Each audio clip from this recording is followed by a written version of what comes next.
All right. Hello. Welcome back to this week's episode of Kind of a Bitch. So, we are doing, if you are just tuning in now and you have yet to listen to the other 4 episodes, we're doing a mini series. I like a mini series because I like a theme. It's fun. It's fun to have a little theme to bebop around for a couple of weeks. I've personally really enjoyed myself, and hopefully you have as well. This theme is about having the audacity. So, we've covered a few different things, ranging from taking up space, saying no, changing your mind. Today, we're talking about having the audacity to rest. Now, this might be one of the hardest ones for you if you're listening to this podcast, myself included, because we live in a culture that celebrates exhaustion. Okay. I think there is this hustle culture. I mean, and I've talked about this in other episodes as well, but I do think there is this idea, this internal drive in many of us that believes that the busier we are, the more we produce, the more valuable we are. All right. And so I'm really learning that rest is very hard and takes a lot of courage, especially if your worth is tied to your output. Choosing rest, I'm learning, and I hope you are learning as well, is not about laziness. All right. It is self-respect for yourself, for your body, for your mind.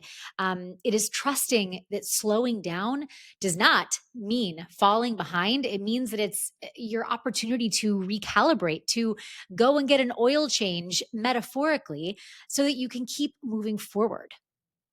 Okay, that's all it is. Now, I am coming off of 3 whole weeks of not recording for this podcast. Now, it was not 3 weeks of rest. Let me be clear, okay? But it does mean that I'm approaching today's batch. I'm breaking the fourth wall a little bit. Spoiler alert, I'm trying to batch these, so I record a few at a time. I feel way happier about recording today than when I did last time, because I hadn't taken a break from recording in a very long time. And now I'm coming back. I've got new stories. I have things to talk about. I feel a little more excited because I stepped away from this world for a couple of weeks. And I'm just going to tell you, it feels nice. All right. It feels nice. So I want to talk about this glorification of hustle. Okay. I am someone who definitely tends to fall into the rise and grind household. Okay. There's this meme, and it's going to start coming up. You'll hear it in the world, because it's about the families that, like my worst nightmare is marrying into a family that does turkey trots on Thanksgiving. My family was the turkey trot family. Okay. And I would say I'm still the turkey trot person. If you want to run a turkey trot for Thanksgiving, I would love to join you. That would be so fun. Okay. I'm just going to put that out there. But I not only was I raised in a family that is a busy family. We are an active family. And I'm an active person, and I like that part of my personality. Okay? So this is definitely not a diss to those folks who are goers. But not only was I raised in a family like that, I was also raised in a career like that. There is no world where a performer, unless you somehow happen to be in the perfect right place at the perfect right time, that your career never had a break, the likelihood that if you are a performer, you also did the multiple jobs at a time while living in New York City, one of the most expensive cities to live in the world. I was, at any given time, I was working 3 jobs at a time, at least 2. Okay. And I would be going straight from one to the other. It was early mornings. There was at one point where I was working at a gym in the morning. So I would get there. I'd have to be on the subway at 4 a.m.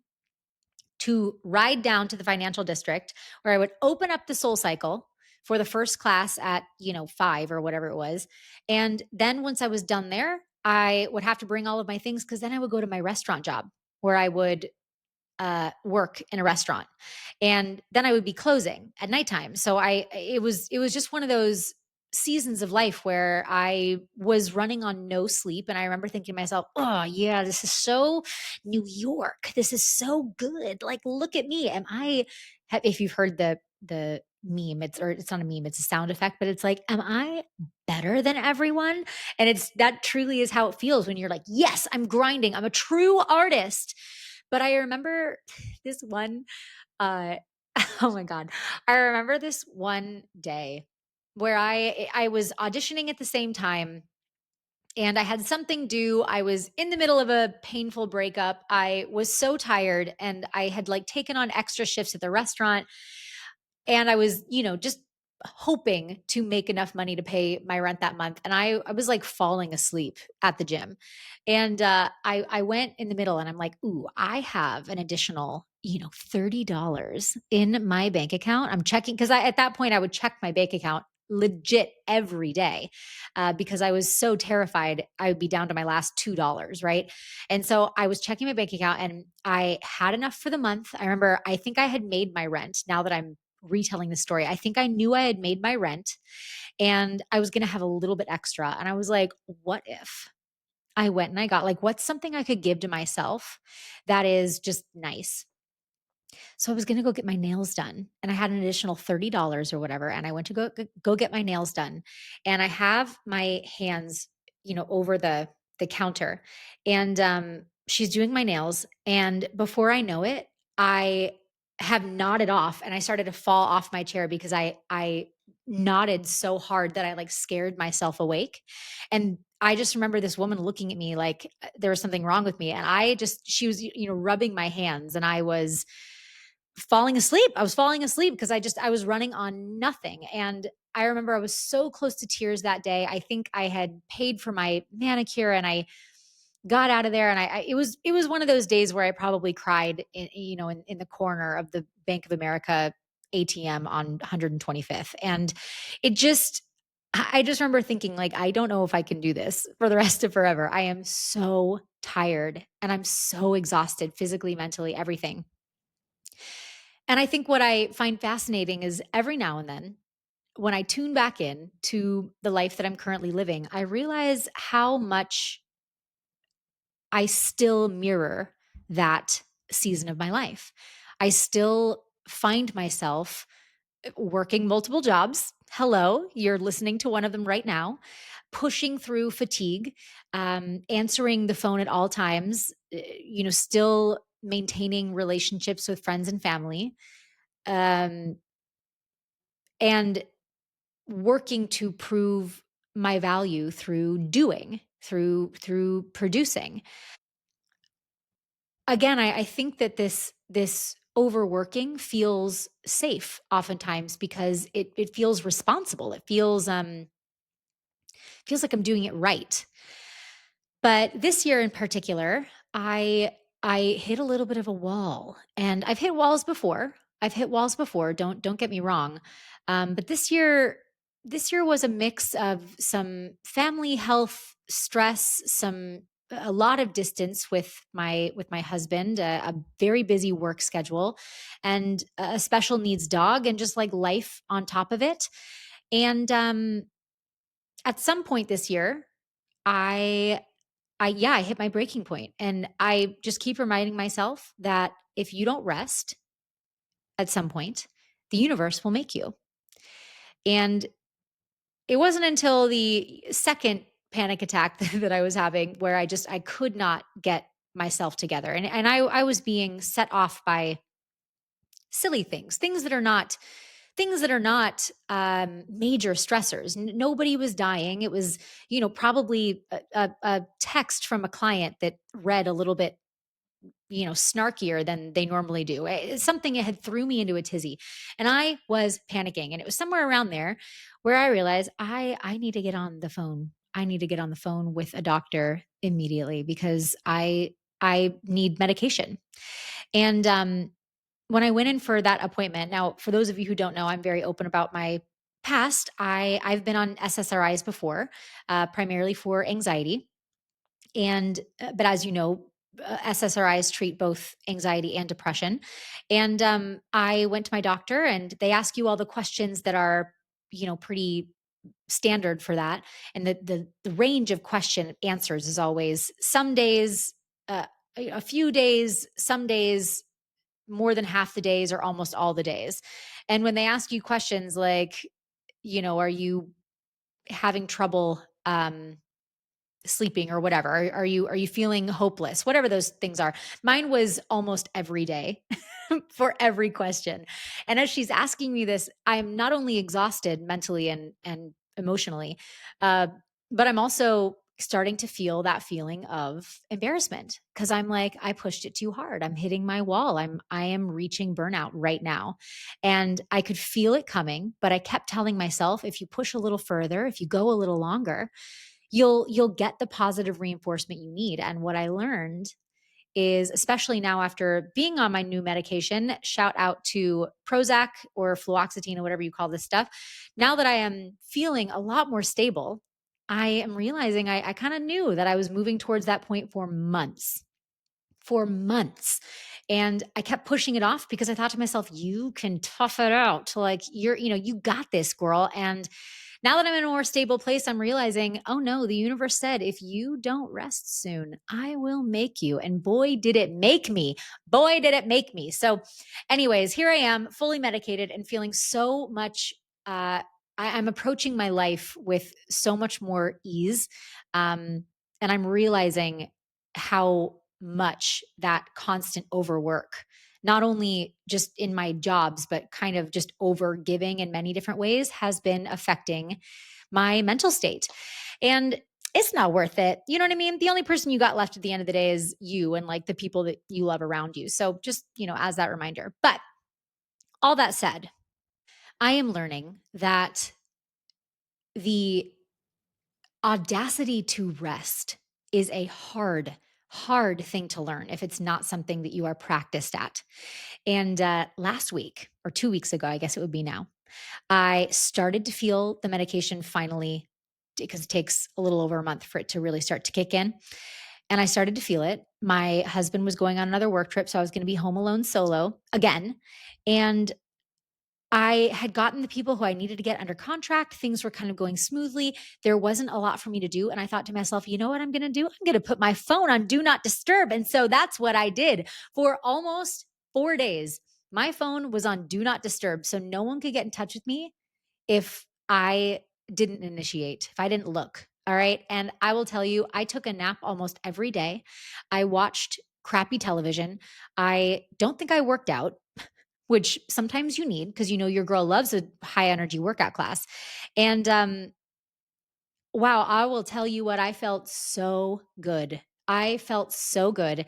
And to this day, and again, this is now after kind of feeling a little bit more mentally stable, the ease that my body feels from not being in that constant grind mode, I think I was actually creating. It's almost like anxiety is a rechargeable battery. You know how if you have a hybrid car, when your car is running, it's charging the battery?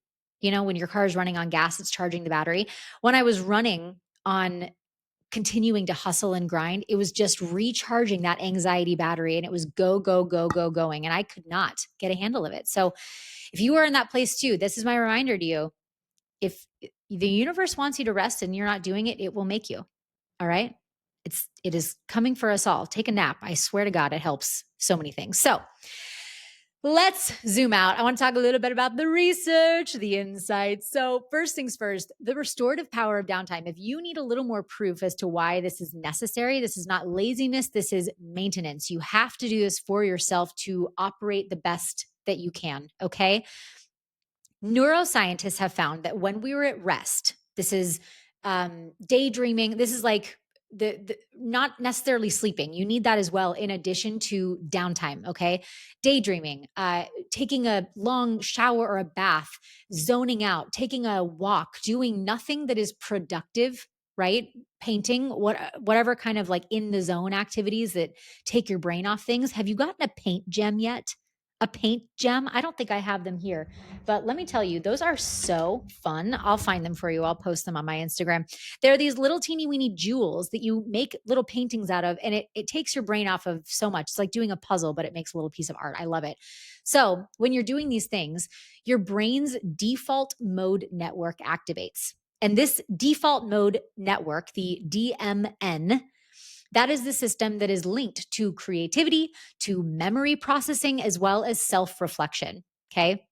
So, rest Downtime, it's not the absence of progress, right? When you are resting or when you are taking that downtime, that time to breathe, it's not the absence of progress. You're not stopping things. It is actually the place where we can cultivate more fertile ground for growth, for evolution, for insights. Okay.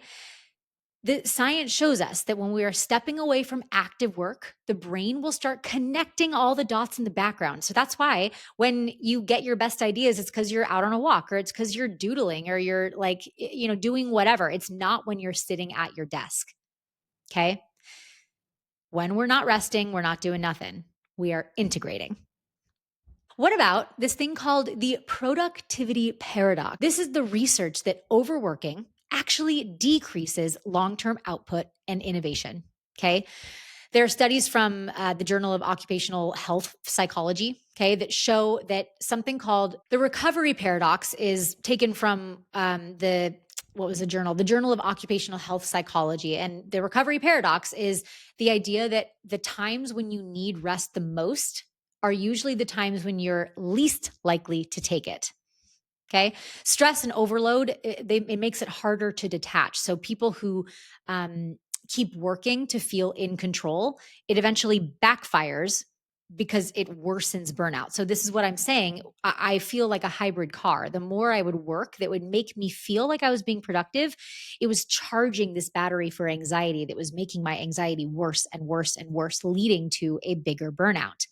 So this recovery paradox, it's when we're most exhausted, we resist rest the most. And I think that's really where the brain is like clinging to this illusion of what control looks like that so many of us have been taught, which is just this idea of pushing and pushing and pushing. You got to push through and make it happen.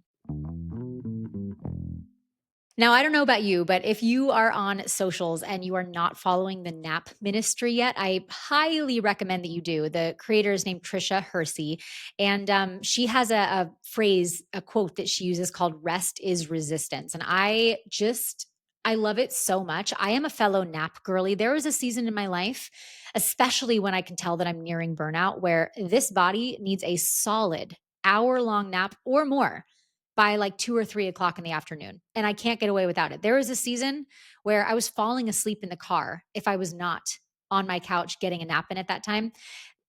We do understand now that that is a sign of nervous system dysregulation. Okay. So we're learning, we're growing, but naps still highly powerful. And I personally love mine. So Tricia Hersey, like I said, she's the creator of the Nap Ministry. And she frames rest as a form of rebellion, especially in systems that are equating our work to our productivity. And her work draws from Black liberation theology and trauma informed psychology. All right. And again, her core message here, you are not a machine, you are a divine human being. And I feel like when I read her stuff, I am in a warm hug. Rest, in her words, is not recovery. She calls it, oh, what does she say? I have my notes here. It's remembrance. There we go. A reclaiming of your right to exist without constantly producing. Rest isn't just recovery, it's remembrance, a reclaiming of your right to exist without constantly producing. And I hear that and it truly, it wraps me in a warm hug. We have to detox from grind culture because rest is this, this I'm thinking of the game Shoots and Ladders, like the shoots and the ladders get you places faster. It's that portal to more healing, to better healing, to imagination, and again, in Tricia's words, to liberation. So, this is definitely a season, and you know, I think it does go with the seasons sometimes when it starts to get darker and rainier and colder.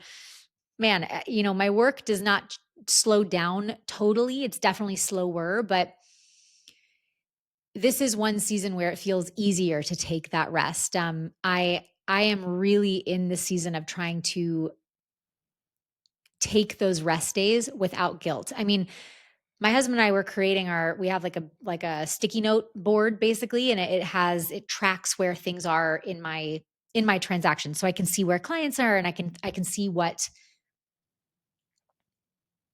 what phase they're in. And my husband has lovingly been pushing me to take an entire day, right? To take like an entire day. And something that I personally am struggling with is that I know that if I take an entire day, like turn off my phone, I tend to start feeling an anxiety for the next day. It gives me a Sunday scaries feeling for the next day. And so what we decided is the sticky note we put on the board is well, it has a little bit of a morbid undertone, so I'll explain the context so that no one panics. In Bad Moms, there's a scene with Kristen Bell, and she says something about, I have this daydream that I get into a car accident, not a fatal one, but one that's bad enough to put me in the hospital. So I get to be in the hospital by myself, eat snacks, watch reality television shows, and like I can actually, rest basically and it was funny when she told it, but it's also kind of sad because that's a very real feeling for a lot of people. And I'm not kidding. I'm sitting there talking to my therapist, and when we were talking about this feeling of, I feel like I have to show up for work unless I'm puking, and that's a '90s kid and earlier mentality. I think I got to show up for work unless I'm puking, and she goes, "Well, so you believe that you can't take a day off unless you're sick?" And I was like, "Yeah, like unless I'm sick and like really can't do my job, like I need to show up." And she goes, "Well, technically you are sick. Like you are not mentally well. And to me, that constitutes you saying, I need to take a day off because I'm ill." Right. And when she said that, I was kind of like, oh shit, just sometimes Marilyn drops some bombs, you guys. And I'm like, girl, this is why we love her. This is why we love her. And she said that, and I just thought to myself, oh my God. And so I told her this story, this analogy that Kristen Bell makes on this show. So the post-it that we have on the board, please take this as like a little bit of a silly joke. This is just the morbid humor between my husband and myself. It says, Liz dies at 1 p.m. And the idea is that I will take the morning. So I will get the things set up and done for the morning so that because I know that I will feel anxiety. But that's the day where Liz dies at 1 p.m. So my phone goes off. I go get a facial. I go, walk around U Village and shop. I come take a nap and watch the newest season of Kardashians or whatever. But this idea is that we need to treat it as if I am sick. I'm in the hospital. I'm dead, right? And just protect that time. And that is a hard, hard thing to be learning, but it is written on the post-it notes. So I am, even though I wouldn't say that I've totally done it just yet, I am eager to do it. But like I said at the beginning, I turned my phone on do not disturb. It doesn't mean I wasn't working, but it did mean that I removed immediate access to me so that things were on my terms for a few days. And that was magical. Let me tell you. And I thought I was very worried that everything would fall apart, that I would miss something, that things would fall through the cracks. But I suppose every time I do something like that, I get a little more reassurance that things aren't falling apart. Things are not as urgent as they seem when I get those messages or those calls. And usually, in most cases, I come back sharper, I come back more grounded, I come back more excited to do the job, and I come back more myself. And yeah, I would like to feel like more myself. So really learning over here that rest is not just about recovery. It's accessing more self-trust. So, the audacity to rest is the audacity to believe that your worth is not something you earn by running yourself into the ground. Okay? It is the permission to pause and to breathe and to trust that what is meant for you will not disappear just because you took a 2 p.m. nap. Okay? Rest is how we come back to ourselves and how we show up stronger for ourselves in the long run. So, I hope that you, like me, are developing the audacity to rest more. Thank you, as always, for listening wherever and whenever you are tuning in. And this concludes our Having the Audacity series. So I will see you next time. Talk to you later. Bye.